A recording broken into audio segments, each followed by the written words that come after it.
When I was 17 years old, just a few months away from turning 18, my life changed in the most painful and sudden way imaginable. My dad passed away. He suffered from cardiac arrest. One moment he was there with us, full of life, and the next he was gone. It's still hard to wrap my head around how quickly everything shifted. There were no warnings.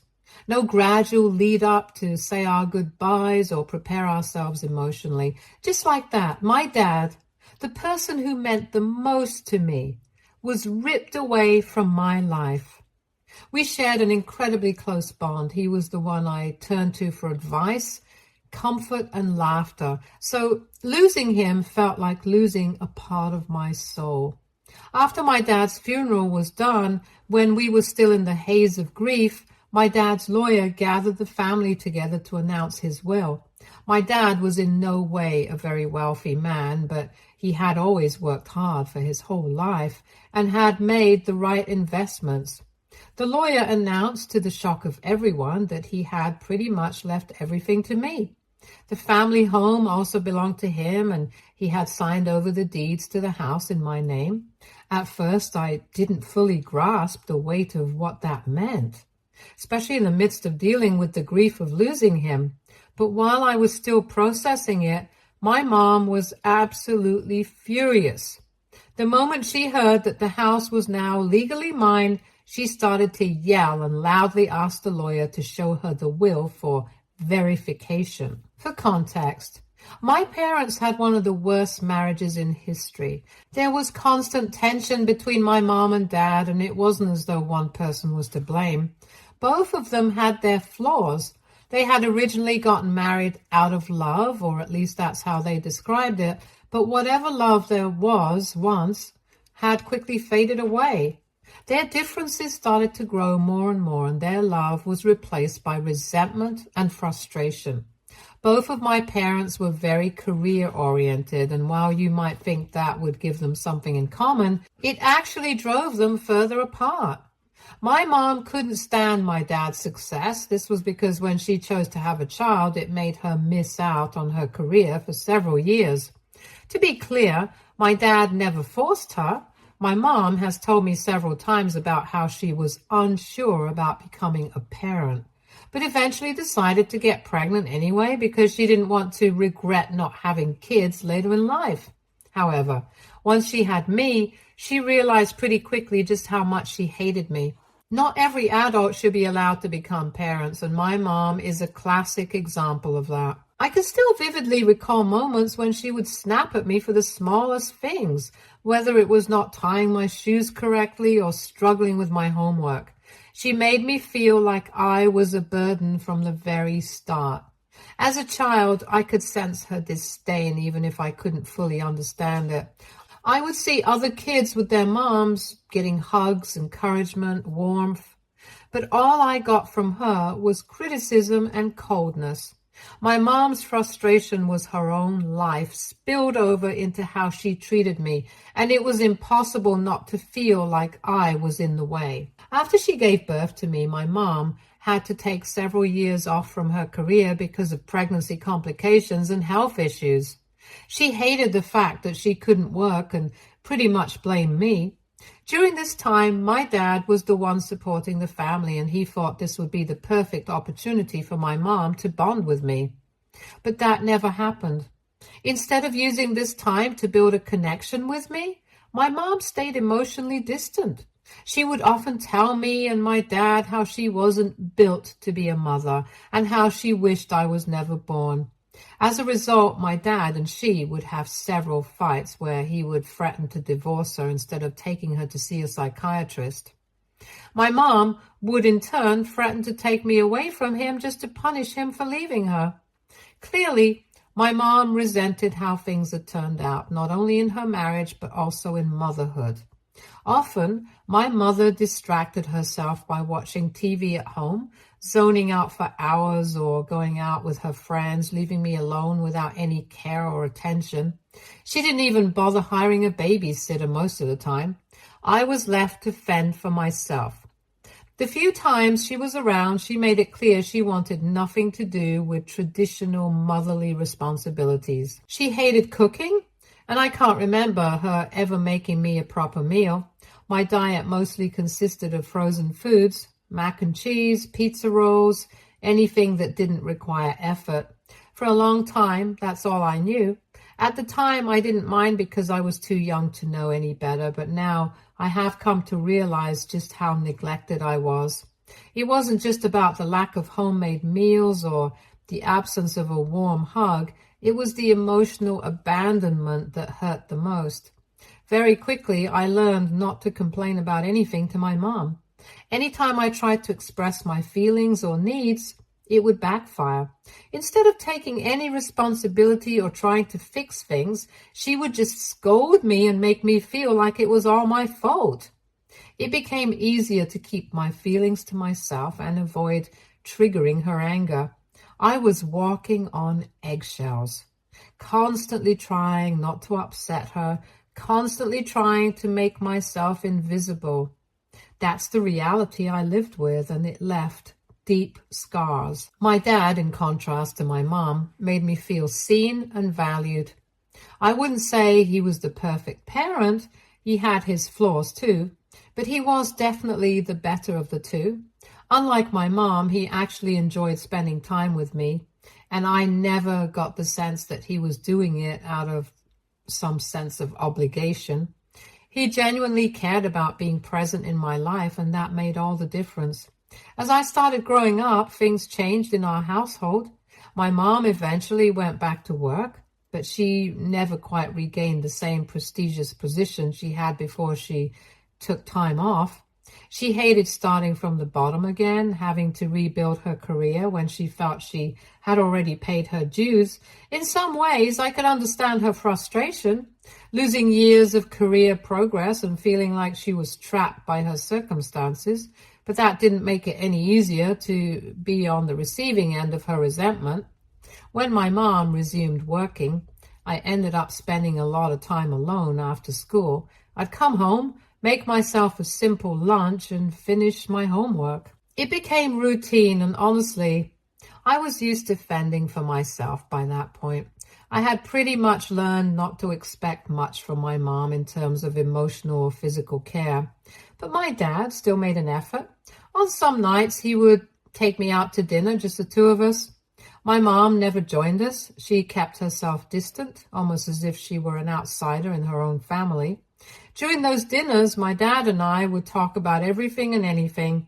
He'd tell me about his job, sometimes the interesting projects he was working on or office drama, and I'd tell him all about my school life, my friends, or whatever was on my mind. For those couple of hours, everything felt normal. It was a rare moment where I didn't feel like a burden or an afterthought. I just felt like a daughter having a nice time with her dad. I really cherished those moments because they gave me a sense of security and connection. When I turned 14, my mom got a new job that required her to travel a lot. It was a high-paying position. I think she saw it as her chance to finally reclaim some of the career success she had lost. She decided to accept the position without even bothering to discuss it with my dad, which led to one of the biggest fights I had ever witnessed between them. My dad didn't oppose her working, but this job meant she'd be gone for days at a time, and suddenly he was left to take care of me entirely on his own. I remember hearing them argue late into the night, their voices echoing through the house, and the main point of contention was me. I hated that. I hated knowing that I was the source of so many of their fights. Later, I went to my dad's study and told him that he didn't need to worry about me and that I could take care of myself when he was at work. I thought if I could just prove that I wasn't a burden, maybe things would be better between my parents. When I said that, I remember the look on his face. Guilt washed over him. He pulled me into a hug as if he understood that I had been forced to grow up faster than I should have.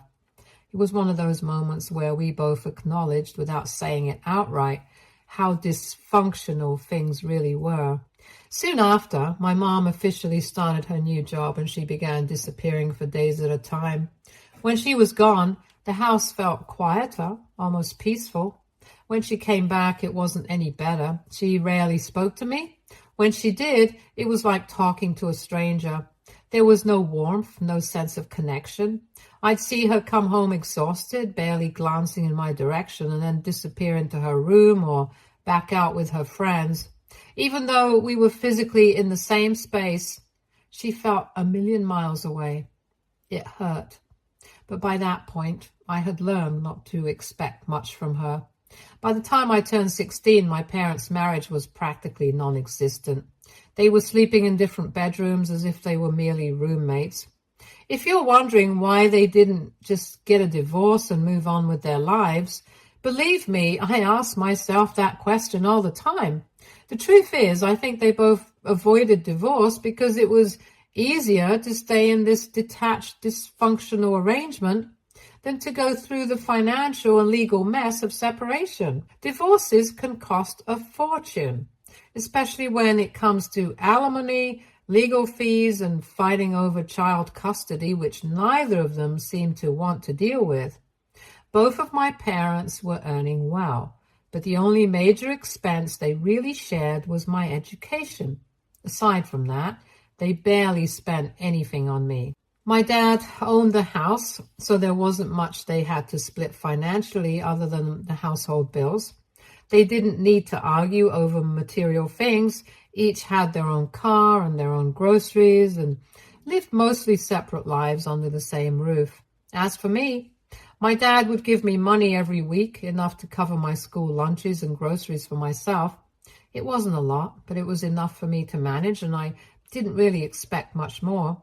They were wrapped up in their own lives and their own resentments, and I had adapted to living in the background. When I was about to turn 17, I decided I wanted to have a birthday celebration for myself, something real for a change. Up until then, my birthdays had always been a bit of a non-event. My dad, bless him, had a habit of forgetting my birthday unless I reminded him. Once I did, he'd make an effort, usually getting me a cake, and we'd either celebrate quietly at home or go out for a simple dinner. But it was always just the two of us, never anything more. This time I wanted something bigger. I wanted to invite my friends over and have a real party. Surprisingly, my dad agreed. He said it was a great idea and helped me plan it. My mom, of course, refused to attend. She didn't even bother with an excuse. She just made it clear she didn't want to be involved. Honestly, I didn't care at that point. I had gotten used to her absence, both physically and emotionally, so the fact that she wouldn't be there didn't faze me. For the first time in my life, I got what I had wished for. A birthday party with friends, laughter, and joy. It wasn't extravagant, but it was perfect for me. For a brief moment, I was genuinely happy. I had finally learned to accept my life for what it was, with all its imperfections. But as if the universe couldn't stand to see me happy, that brief moment of joy was soon overshadowed by tragedy when my dad passed away. It felt surreal. Here I was, just 17, inheriting the house we lived in while my mom continued to hate me. She couldn't stand the fact that my dad had given me the house and made her disdain towards me very clear. She shouted at me for hours after the will reading was done about how I must have manipulated my dad over the years and how she was the rightful owner. Then her tactics changed. She started to convince me to change the deed of the house to her name. Thankfully, my grandparents, my dad's parents, stood up for me. They made sure that my mother could not manipulate me. They made it clear to her that she was never a good wife to my dad while he was alive. Hence, she did not deserve to get this house just because he had now passed away. They threatened to take her to court if she tried to force me to change the deed. In a fit of anger, my mom threatened to abandon me. She said that since I was selfish enough to not give her the house, she wanted to teach me a lesson, to show me that I couldn't survive without her. It was almost as though she wanted me to believe that I was incapable of living on my own, as if losing her too would make me realize how much I needed her in my life. My paternal grandparents didn't back down. They told my mom that if she left, they would step in and take care of me. They told her that unlike her, they would be there for me, not just until I turned 18, but for the rest of my life, no matter what. Just 2 or 3 weeks after my dad passed away, my mom made good on her threat and actually left. Before she left the house, my mom threw out my dad's entire comic book collection, something he had cherished and collected for years, as her one final act of revenge. She clearly did it out of spite in some way to hurt me, to erase him, to make me pay for whatever anger she harbored inside. She told me how I would come crawling back to her in a few years when I had amounted to nothing. Her words were venomous, designed to break me down even more at a time when I was already feeling completely lost. She abandoned me as if I meant nothing to her. The fact that she could walk away so easily, so soon after my dad's death, was something I couldn't wrap my head around. It was like I had lost both parents within the span of weeks, and the weight of it was crushing. My paternal grandparents, true to their word, moved in with me. They did everything they could to provide me with stability and care during this time. My grandpa and grandma were kind, gentle souls, and they knew how deeply I was hurting. Even though they were grieving too, they put their own pain aside to be there for me. Meanwhile, I was just trying to survive day by day. My heart was heavy with the loss of my dad, and the abandonment by my mom left me feeling even more isolated. It was like I was living in a fog, unable to fully understand what was happening around me. Each day, I forced myself to get up, get dressed, and go to school. I was still in high school, and as much as I wanted to shut down completely, I knew I had to finish my education so I could be someone in my life. My mother's words kept ringing in my head about how I would be nothing without her. I made a promise to myself that I would work hard for the rest of my life and make sure that I was successful. During this incredibly difficult time in my life, my maternal grandparents also made a point to check in on me frequently. They were as shocked and upset as I was by my mom's actions and were furious that their daughter had abandoned me after my dad's death. In fact, they carried a lot of guilt for it. For the past 5 years, I've worked hard to build a life for myself. Despite everything, I managed to push through, graduated from college last year with honors, cum laude, and landed a great job in IT. The job has been an amazing opportunity, especially since it allows me to work remotely. This flexibility has given me the chance to travel the world while still working, something that feels like a dream considering everything I've been through. I never thought I'd be in this place, living a life that feels full of possibility, but somehow I made it through those dark days. I still live in the house that my dad left me, and it has been a blessing in more ways than I can count. Not only did it provide me with stability during college, but it also allowed me to save a significant amount of money that I would have otherwise spent on rent. The money my dad had left for me, and some more financial help from my paternal grandparents, helped me get through college without any student loans. After getting my job, I've been slowly renovating the house, room by room, to make it more of my own. Each update in the house feels like I'm reclaiming and putting my own stamp on the place that holds so many memories, both good and bad. My paternal grandparents, though they've moved back to their own home now, continue to check in on me regularly. I visit them as often as I can, and our bond remains strong. I'll always be grateful to them for stepping in when I needed them the most. As for my mom, she had never contacted me once in all these years. I did hear bits and pieces from cousins on her side of the family, and from what I've gathered, she has never regretted her decision to walk away from me. I also heard through the grapevine that she got remarried and is now living a very extravagant life with her new husband. I suppose in the end she got everything she ever wanted, a life free from responsibility, living on her own terms. Last week, out of nowhere, my mom reached out to me for the first time in 5 years. She started with an email. She probably got my email address from LinkedIn or maybe through someone. In the email, she wrote about how she wanted to talk, saying she had missed bonding with me all these years. When I saw her name in my inbox, I didn't feel anything. No anger, no sadness, no longing. If this had happened 5 years ago, I probably would have been desperate for her attention, craving her approval, and jumping at the chance to reconnect. Back then, I would have done anything to get her love. But now, it was like reading an email from a stranger. Her words didn't stir any emotions in me. If anything, I felt irritated just seeing her message. So I made the choice not to reply. After that, she began calling me incessantly. I have no idea how she got my number. Maybe one of my cousins gave it to her. But she left me several voicemails, and in each one, she talked about how much she would love to meet and reconnect. I ignored every single one. I had spent years moving on, healing in my own way, and I didn't need her dragging me back to that dark place. Then last week, she sent me a long text message. This one was different. She said that she truly regretted everything she had done and that she wanted to just meet up and apologize. She claimed she had done some serious thinking over the past few years and now wanted to make things right with me.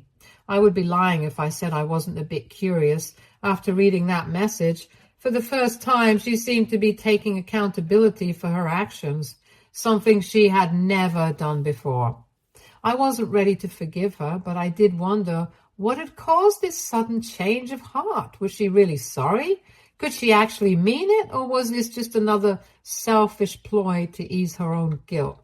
The next time she called, I picked up. Her persistence was starting to get under my skin, and I wanted to know what she really wanted. So when I answered, I bluntly asked her what it was that she wanted from me. I told my mom to speak quickly and made it clear that if she didn't have something worthwhile to say, I'd block her and be done with it all in the next 5 minutes. She immediately panicked, begging me not to cut her off. Her voice cracked as she said she missed me. And now that she was older, she hated herself for everything she had done. I could hear the desperation in her voice as she apologized over and over, telling me she had finally realized the gravity of her actions. She went on to say that she understood if I didn't want to have a relationship with her. That much was obvious, but what she really wanted, she claimed, was just to meet with me. She said she wanted to explain why she had done what she did all those years ago, as if there could possibly be any explanation that would justify abandoning me. I couldn't help but scoff. I had heard enough excuses from her to last a lifetime. I told her I had already made peace with the way things were and that I had accepted everything without needing any closure from her. I didn't need to know her reasons. I didn't care. But she kept pushing me to at least have dinner with her. She promised that if I didn't like what she had to say, I could walk away and block her, and she would never bother me again. Her desperation was almost unsettling. It didn't sit right with me. Something felt off. Why now?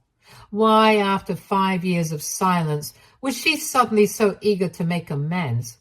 The same woman who cursed me and told me I would amount to nothing had now resurfaced, begging for one chance to explain herself. I couldn't shake the feeling there was something more to this sudden change of heart. It all seemed too calculated, too sudden, as if she had some ulterior motive. I couldn't put my finger on it, but I smelled something fishy. Despite my better judgment, I decided to play along. I just wanted to see what this was really about, so begrudgingly, I agreed to have dinner with her and her new husband. The dinner was at my mom's new place, and it was clear from the moment I stepped inside that she was living a completely different life.